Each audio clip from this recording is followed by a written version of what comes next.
Hello everyone. So for Tutorial Tuesday, I'm going to be doing a top knot using a large sleek pin, one of these donut bun builders, and a basic black elastic. Let's get started. So you want to just have your hair in a basic ponytail. Take your bun builder, wrap it around.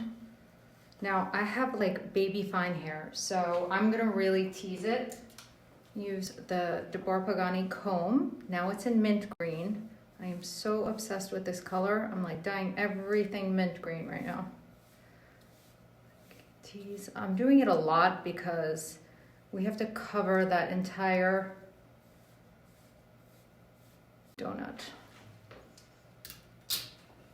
So now you want to just take that hair gently and slowly wrap it around. You want to make sure you're covering that donut. You want to take your pin upside down, take a small amount of the hair. Now you have an elastic under there, so it doesn't have to be so anchored. And then glide it underneath the bun, underneath the donut, underneath the elastic. And there you go.